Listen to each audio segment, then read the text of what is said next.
Welcome back to Legacy Builders, everybody. We have some special guests and dear friends of ours on today, and I'm going to let my dad introduce them. Yeah, welcome back. Glad you came to another episode of Legacy Builders, and we are super excited to have our friends Jimmy and Tishara Pitts join us today. We get to hear their wisdom and kind of just chat about legacy, and we have a lot of good conversations about legacy and kind of how we want to raise our families and just wisdom, and y'all get to hear from them firsthand, and we're excited to hear all the wisdom and knowledge that they have. And they're really, really good friends. We love their family, and thank you guys so much for coming on and being a part of our Legacy Builders podcast. We appreciate it. So tell them, I guess, let's start off having you guys tell a little about yourselves and let our audience kind of get to know you guys. Maybe where are you from? Give us a little background. I am Tishara Pitts, and I am from a little small town in Alabama. It's called Frisco City. It's about an hour and a half right below Montgomery. You have Birmingham, then there's Montgomery below that. So about an hour and a half below that.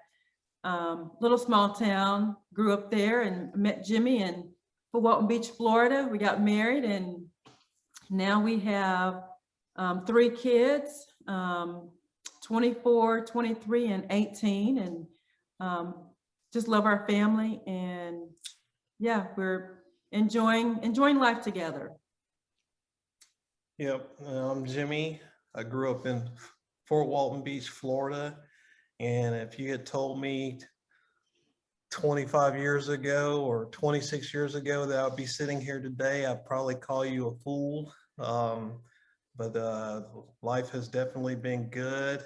I have 3 siblings, grew up in a family of 6, and I'm the oldest of 4. And Tishara and I, we got married in '95, and we moved to Tennessee in October of 1999. So we've been Nashvillians since 1999, and we are most excited to be here on this podcast with you guys. Well, thank you so much, and we just love getting to know more about you guys, and we're excited here to have you guys on.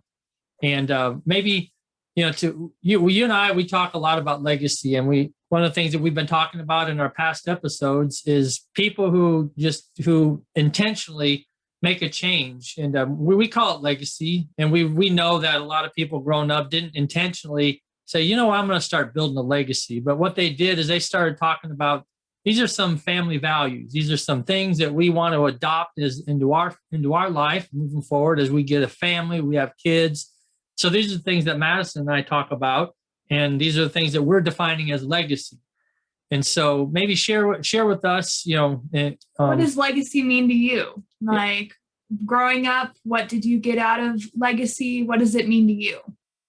Yeah, that's a really good question, because I believe legacy is generational. It only takes one seed in a generation to change the legacy of a family. So good. I think about conversations that my father and I had when I was younger, and my dad has 2 siblings that actually has 2 siblings that he knows of, 3 siblings that he knows of, older sisters. They all have different mothers, and then he has a brother who he has never seen before. And my dad, when he met my mother, had made a conscious decision that he was going to do things differently than his father, and that he wanted all of his kids to have the same parents. And so my dad made that conscious decision when he got married, that he was not going to spread his seed all over the place. His kids were going to have the same mother and father, and that was very important to him. And it was also very important that he shared that story with us, so that we as his children have that same mindset when we go into a relationship. And so when I think about legacy, I just think about the stories and experiences that my father shared with me, and now that I'm married, what are things that Tishara and I can do to continue to build on that legacy, to set our family apart. What is it that we're doing, within our family and within our community that's going to make a difference? Tishara, what about you? What did legacy growing up mean to you? I think growing up for me, it meant a family. I see the importance of, I guess my story is kind of similar to my husband's, the importance of family. My mom and dad were always around. And I realized, there are other individuals out there that may not have, that same, the same parenting background as what we've actually had. You have two parents in the home.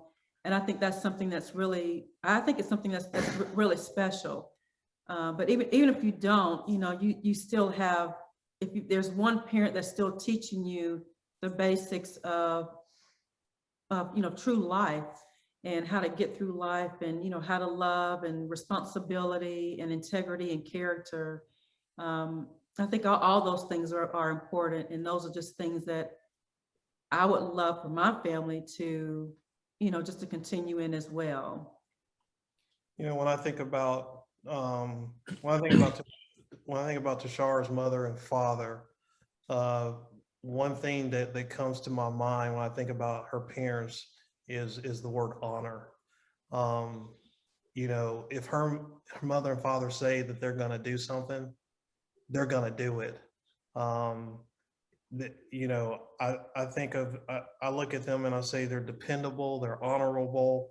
And I see a lot of those characteristics that I see in her father and her mother. I also see those in Tishara. And so, as we continue to walk through this life together, we hope that those characteristics and things that our parents have passed on to us, we can continue to pass on to our children. I think the foundation of a family is very important, and I'm the same way. I hope that my girls and Joshua, as they go on through life and they have their own, their own families, that they will understand and realize what a true family is by looking at us, what they've had here in the home, and that they will exemplify the exact same things. So you just mentioned foundation. So what types of things did you guys do, starting when they were younger, to just start implementing that foundation into them? I think prayer was one thing, and Jimmy always, I think the most important thing for our girls and Joshua is for them to see how he loves me and his relationship with me, so that they will, until as they get their own families, they can have that exact same thing try to have that exact same thing in their families. He's a good, loving husband, and he's been there since the girls. He was always around, although he traveled from time to time with his job. He was still here, and I think that's important for the mother and the father to, just to be there in the home as much as they can. Yeah, I think one thing that we're big on is serving, and so as we're out and about in the community, whether it's at church or whether it's at another nonprofit organization, having them tag along with you to see mm-hmm. what serving and what service looks like. I think the world that we live in today is consumed and has evolved into something that I never could have imagined or thought, 20, 30 years ago. And, we live in a selfish and a self-fulfilling world right now. And so I think it's very important that for Tishara and I to make sure that our kids understand the importance of serving, because serving ultimately requires you to make a sacrifice for the benefit of something or someone else. And so bringing them along to events that we're involved in, giving of our time, giving of our service is something that, you know, we embed in them so that as they get older, they can continue that service model to serve others. Very nice.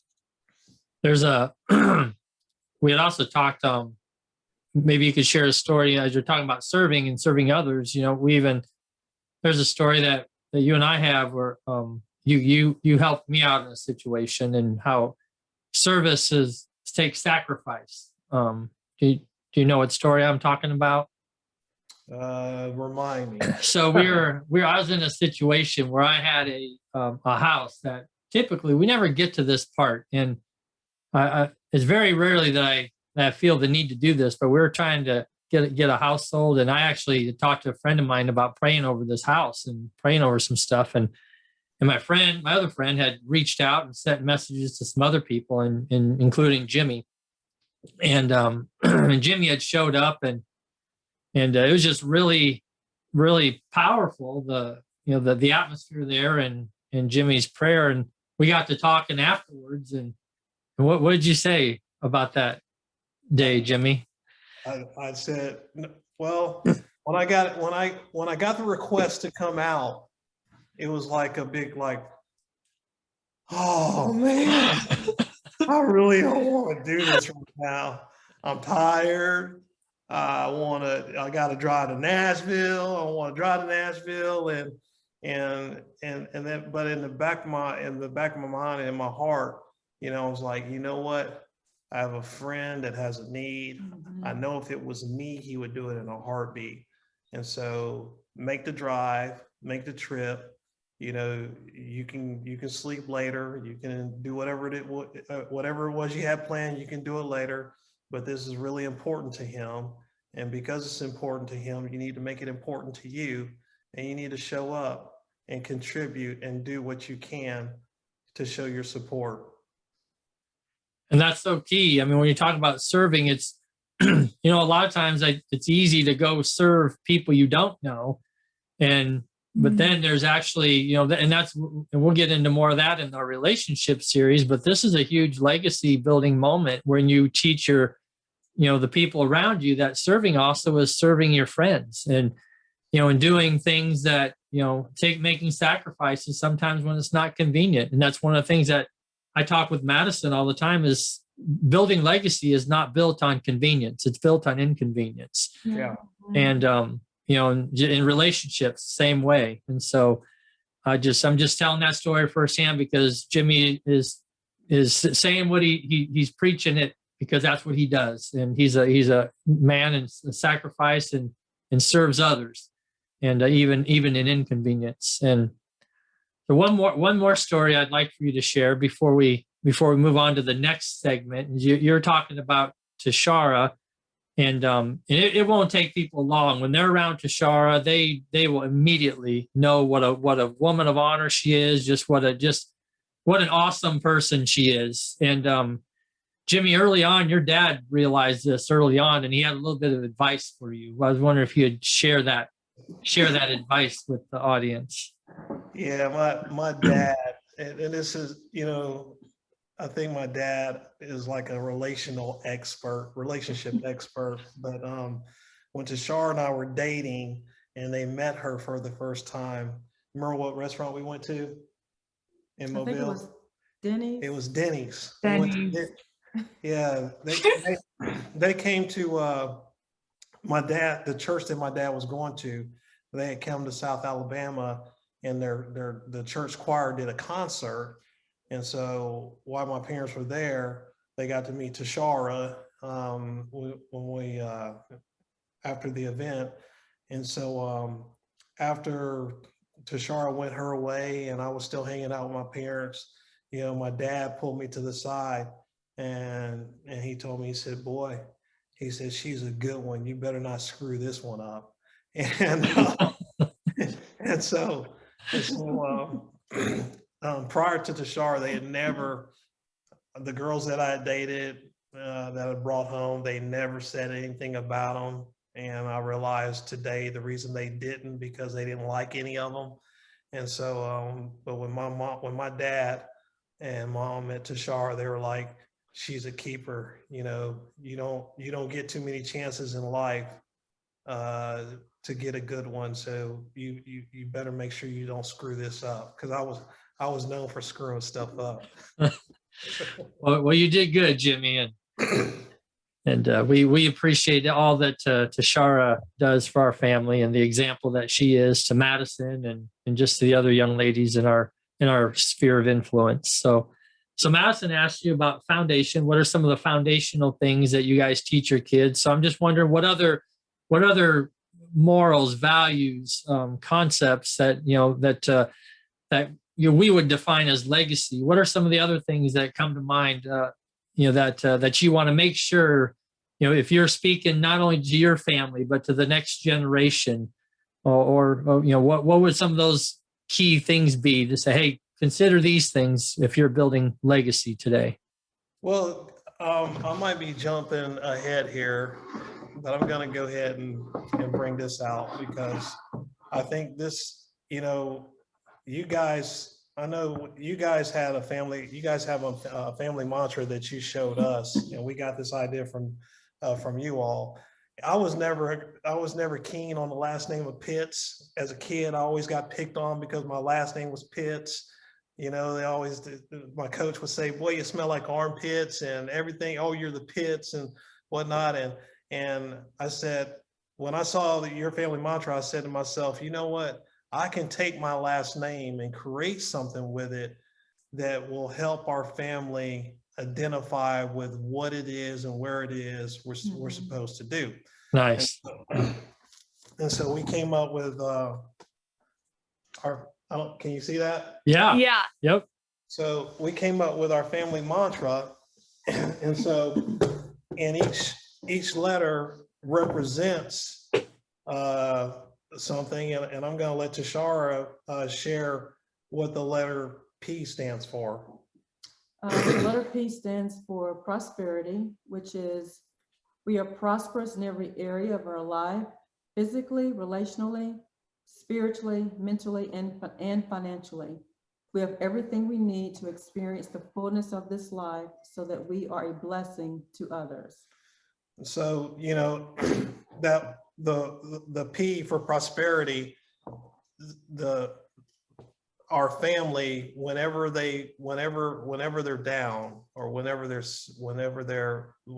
stuck in a rut, or whenever something is not going the way that they had intended it to go, because in this life we will have trials and we will have tribulations. They have to remember that in the end, they will win. They will prosper through whatever it is that they'll prosper through whatever it is they're going through, and that God has given us everything that we need on this earth to be successful, and that's spiritually, mentally, financially, physically, and relationally. And so, as a Pitts, they have to understand and know that God has equipped them to prosper in every area of their life. So do you guys talk about, like, well, growing up for me, we didn't talk about money a whole lot. I was left to fend for myself. Did you grow up? Did your parents talk to you about money? Do you talk to your kids about money today? What's that? Well, we do talk to our kids today about money. We probably don't spend as much time on it as we should, or as we could. But growing up, no, my parents did not talk to me about money a whole lot. Did your parents talk to you about money? Not a whole lot. I mean, I saw the way that they paid bills. My parents, they used cash for everything, but we weren't taught, all the principles that we know today. We weren't taught that, growing up. We just knew that, they got the bills paid, they used cash for everything. And that was pretty much it. So And so her parents used cash for everything. Every time I went somewhere with my parents, they had one of these, and they would use one of these. Now, I didn't know if it was a debit card or a credit card, but I know for sure, I know my father had a Discover card and a MasterCard and a Visa card. And every time we went into the store, I always saw one of these come out. And I remember, when I left the house right before Tishara and I got married, my mom took me to Sears to get some appliances because I had my own apartment, and she took me to Sears to open up a charge account so that I could get the appliances that I need for my apartment. If I'm being more frugal now today, the lesson that I learned in that situation, I'm not going to do that same thing with my kids. We're going to shop. We're going to go to some yard sales or garage sales, and we're going to find the things that we need, and we're going to pay cash for it, so that I don't start them off on the wrong foot like I got started off on the wrong foot. Very nice. That makes Good sense. old Facebook Marketplace and all Go to those. Facebook. Yeah, absolutely. Yeah. So what's your next lesson? So we're talking lessons, and we're going to go down your mantra here. So what's your next? The next one is I, for integrity. You want to read that? I for integrity is we always strive to do what is right because it's right. We do not seek to gain at other people's expense. And when we recognize wrong, we are quick to make it right. We live in a world where it is so easy and so convenient to do the wrong thing. And year by year, we see integrity dissipate, and we're seeing it dissipate quickly. We see it in our government, we see it in businesses, the people's word doesn't mean anything today. You used to be able to make you strike a conversation or a deal with somebody and shake on it, and your word was your bond. Well, today, people, they make loose commitments. They say things, they have the right intentions, but they don't do or follow up with what it is that they say that they're going to do. And there's just whether they know it or not, it's just a lack of integrity. If you make a commitment to something, you got to make sure you follow through with it and do what's right. And then if you realize you've done something that's wrong, make it right. Fess up. We're not perfect. We're going to make mistakes. We're going to say things that we probably shouldn't say. We're going to do things that we probably shouldn't do. But at the end of the day, we always have an opportunity to make it right. I think you said something I think the word integrity means, I think it goes deeper, than I think it's used, I guess, kind of loosely today. And it's not popular with families. It's not popular with just with where we are today, with the world. But integrity in the kingdom of God, this is popular. It's like it stands for something. It represents something. It means something. Integrity is doing what's right because it's right. And those are values, like what you were talking about earlier. Those are things that I hope that our kids, that they remember these things, and they will, instill these things within their children as well. Integrity, and first and foremost is God. Having Him is key to everything. Finances, your spiritual life, your mental life, physically, every area of your life. Without Him, there is no foundation. Your family foundation can't stand without Him. If it is standing, there's a lot of cracks. And yeah, even if you do have God, you might still there might be some holes, but without Him, it's so much easier to go through life having God and Him giving you guidance through how to deal with life, how to have a healthy marriage, how to have, a healthy family. How do how does a husband and wife show love to their kids, and the kids see the relationship within the family, so that they can see what a true family looks like, so that they can have the exact same thing. I mean, I think it's so important these days, and a lot of families, they don't know what that looks like. And I think it's very important. Integrity is key.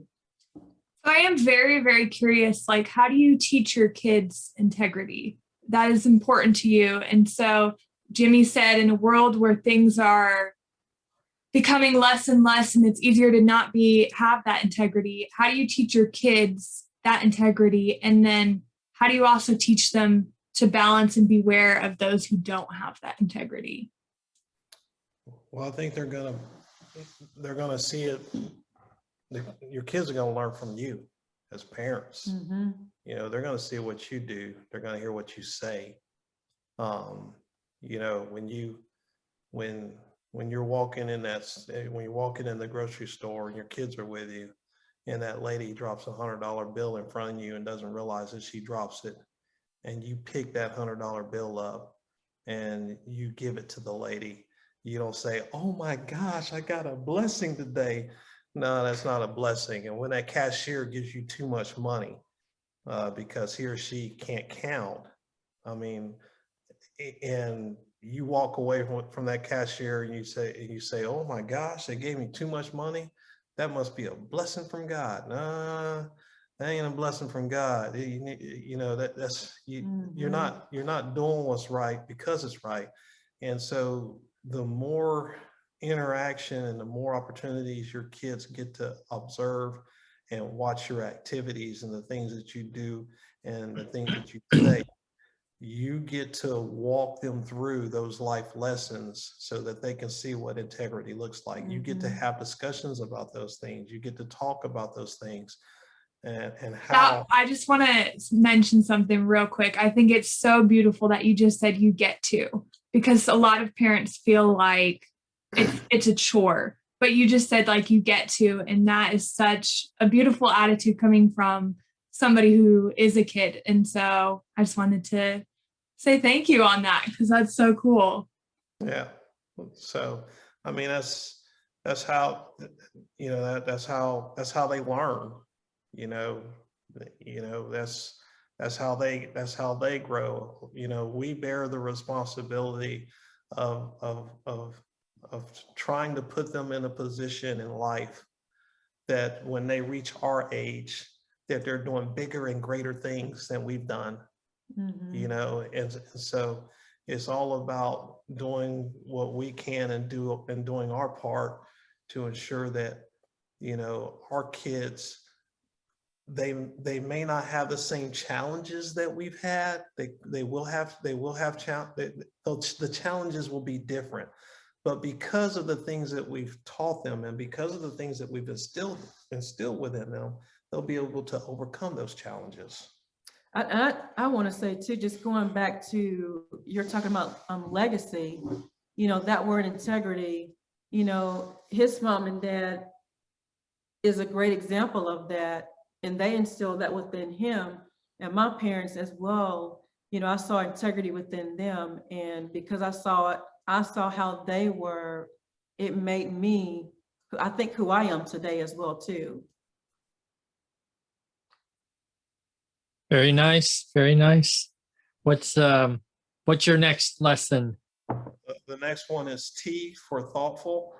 Thoughtful stands for people don't care how much you know until they first understand how much you care.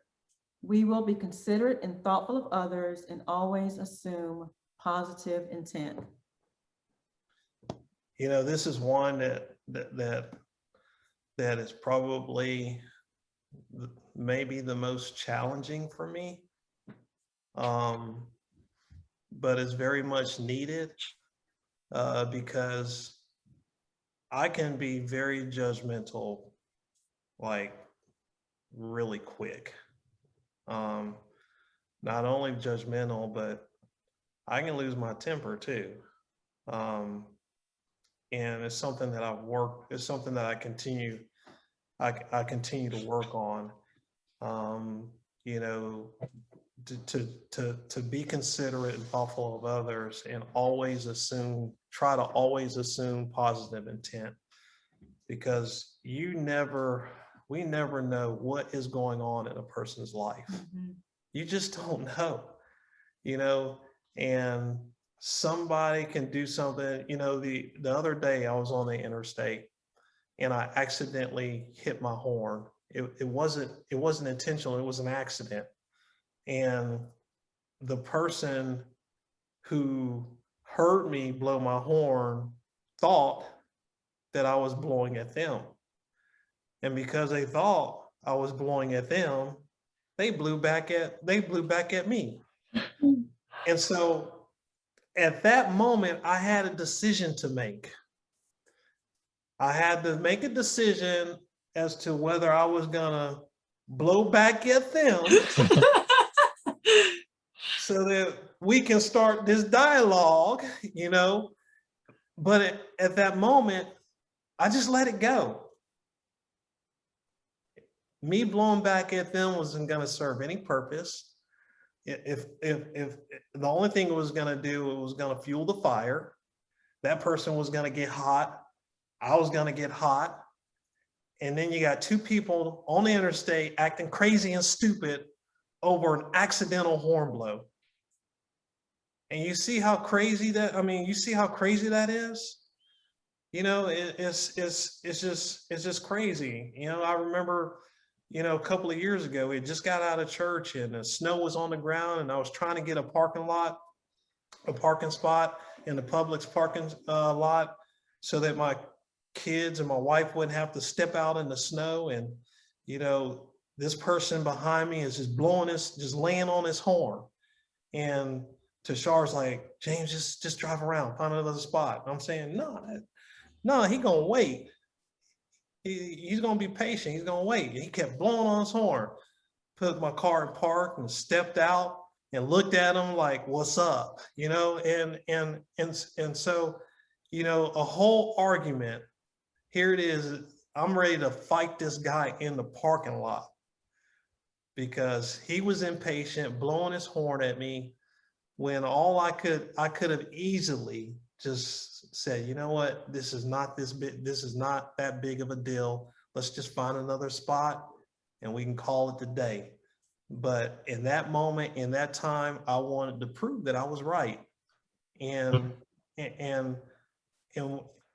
what I didn't realize after that situation, you know, was that, you know, I got out of the car, he got out of the car, he said some words, I said some words, and you know, Tishara's like, what if he had a gun, or what if he was a Navy SEAL or a special ops person who knew how to use tactics and whatnot?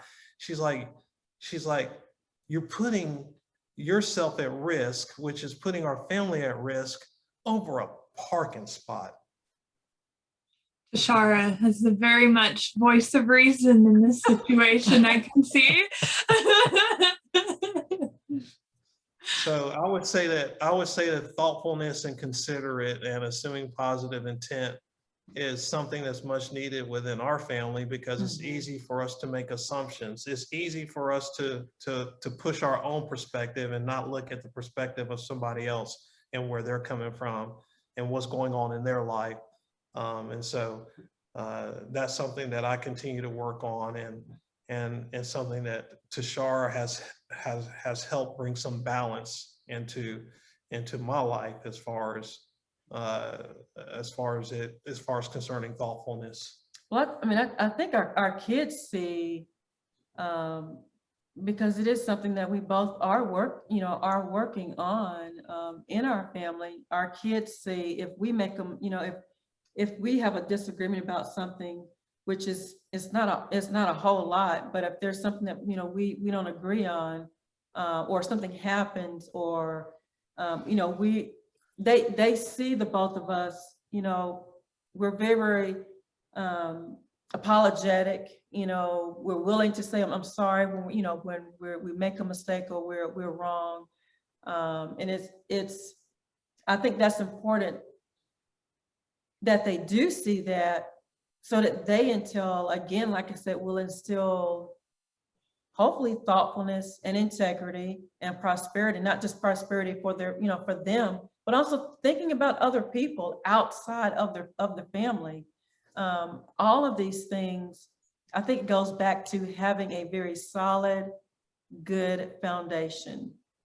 And if the foundation is good and solid, you can continue to build on that, and it won't shift when winds come. It's still standing.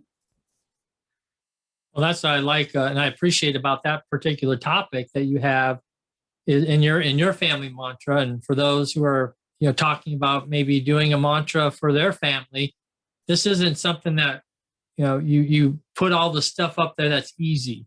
That's what I like about this is you both mentioned, this is something that you're working on. This is what we want to establish. So we're not there yet. We haven't arrived. And there's a lot to be said about, hey, I'm putting this out there in front of my kids and everybody, and we're all talking about this, and we want to have this as our goal so we can be held accountable. So when we mess up, we can say, no, look, we agreed that this is what we need to be, we're thoughtful of other people and assume positive intent. So now you have something that you could go to and say, no, this is how we handle this. We're not perfect either, and we're all going to mess up. But I think it's not the mistakes that are important. It's how we handle those mistakes that sets the example. So I really like that's something that you guys are, haven't arrived yet on, and that you are still working on and developing as a family. Yeah, absolutely. The other T is for transparent. And transparent is, it's important to be transparent and not disguise the challenges of life, because this does not benefit anyone. It's important for others to see the challenges, successes of life, and hopes that they will be encouraged. I really think our family, I think we are transparent. It might be a little too transparent at times, but I think people do need to see that, you're not perfect. No one is perfect. There is no perfect family. Mm-hmm. Being transparent, you are willing to share with, through your challenges, the things that, you're still working on. Our kids, they see our transparency for sure. I think that's who you should be the most transparent with, is your kids. I mean, who else? I mean, if they can't learn from your mistakes and challenges, who else are they going to learn from? And I've said that to other people in the past. My kids, the way that we are behind closed doors, the way that we are here at home, it's the exact same way that we are when we're out. We're not two different people behind closed doors, and we get outside and we're somebody else. I think that's a great aptitude is, okay, ask the kids. They'll tell you. And we will on another podcast coming up. That is one thing that I always talk to Madison about. I said, the kids are always watching. Yes. They're always watching. They know everything. Yeah. True. What about your S? What's your S? The S is for serving. The S stands for, we understand that the life we live is selfless. Therefore, we serve in many capacities: church, nonprofit organizations, and community events. It is through serving that people will see our hearts. I think you could speak on that, on serving. Yeah, yes. So, I see my dad get involved in a lot of things and in the community and church, and just involved in a lot of things. He's always served. And so I think I just kind of inherited that from him as far as serving, whether it be church or nonprofit organizations or within the community. My dad always says, he says, people are important to God. And until we make people a priority in our lives, he won't take the things that are a priority. He will not take the things that are important to us and make it a priority to him. So in order for our priorities to be important to God, we must make people important to us. Yeah. If that makes any sense. Yep. And so serving requires you to make sacrifices. It requires you to give of your time, of your talents. And so being involved with multiple organizations in this community, being involved in church, I want my kids to see that, my dad was a giver. I want them to see that oh, he helped this organization, and this is how he helped the organization, or he was involved in this organization, and these are the things, these are the things that they accomplished. Why he was there, is not being involved just to be involved, but is being involved and being intentional about helping that organization grow to better service the community in which we live. And I want to say too, I think on the other side of the coin, just serving within our foundation, again, our family, he serves me and I serve him. And it's not out of grudgery or something that, I just have to do. It's something that I appreciate. I enjoy doing. And I think I would not have that if I did not have an example of God showing me how to serve him and how to love him, and him vice versa serving me and loving me. It's like what you said, we get to serve each other, we get to love each other, and our kids get to see that as well. And so I think that's another part of our foundation. I think is very key, in hopes that our kids will instill within their families as well. Yeah, very cool. So one question we like to ask all our guests to kind of wrap up is, what's the greatest lesson that you've learned so far throughout your life? I know you've shared tons of great information, but if you could pass along some advice, a lesson to the next generation, what would it be? Be yourself. I would say, don't try to compare yourself to others. Be who you are, be the best version of yourself, love yourself first. If you don't know how to love yourself, then you can't love anyone else. You can't show love to anyone else. If you're have a negative view about yourself, you're going to in turn have a negative view about who's in your path, about whoever you're coming in, whoever you're encompassed with. I think that's important. God is key for me. He's always first. And I know I keep referring back to him. My gift is prayer, prophetic prayer. And so he's been a true foundation for me for everything. And so I know just me understanding who I am and loving myself, I can in turn love other people. And I can do it with a good heart and not really expect anything in return. I love to serve others. I love to give gifts to people.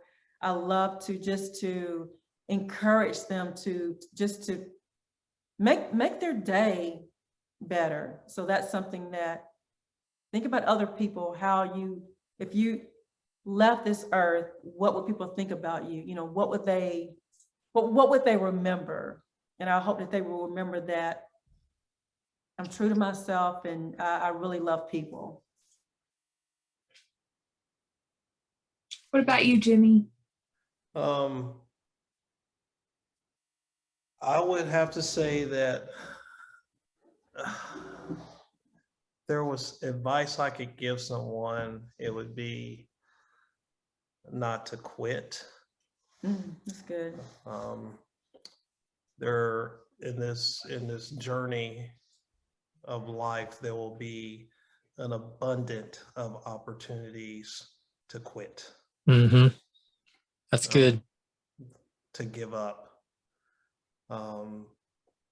I can remember when I was in one of my lowest lows, and I had fallen into a state of depression and anxiety.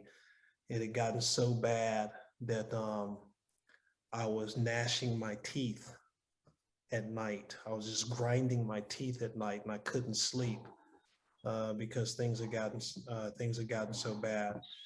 And Tishara was like the encourager, and I was probably the discourager because she kept writing all these things on the wall, and I'm looking at them, and I'm not seeing any progress. I'm not seeing no movement, and I was ready to call it quits. And one day I'll share that story, but Galatians 6:9 says, "Don't get weary in well doing, for ye shall reap if you faint not." The Jimmy Pitts translation of that is, don't get tired of doing what's right, because in due time, if you don't quit, you will win. That's so good. That's great. I think that's the best note we could end on right there. Is that was really good. I do have one other note, if you would share. So we really appreciate you sharing and being transparent with your family mantra. And that is one thing that Madison and I talk about. We've shared our family mantra. If we could end this segment, we encourage families to develop this and to share it with other people. But Jimmy, you just shared a story with us here recently on how you're using this idea of a family mantra. Would you share with our audience what you're doing and what impact specifically that's making on the lives of others? Yeah. So of course I'm in this crazy world of real estate, and so the clients that I work with, I establish really close relationships with, and whenever we close on their home, I take their last name and I come up with a mantra for their last name. And probably the last closing that I had, the wife broke down in tears when I read it to them, and it just felt good. And a couple of months after they close, I go visit them and walk through their house, and it's really cool that when you walk in through their foyer, there they have the mantra that I did for them, and they'll say, "You remember when you did this, and you remember how you made me feel?" I just boohooed and cried all over. Like, so it's just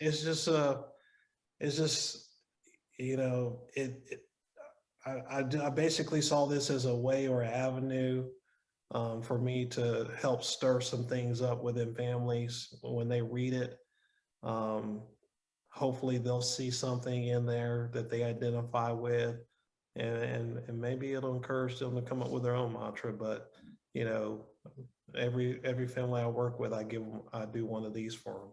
It's Madison and Eric. It's funny, after you guys had shared the mantra with what you were doing, and you had helped us to create one, and you had given us one.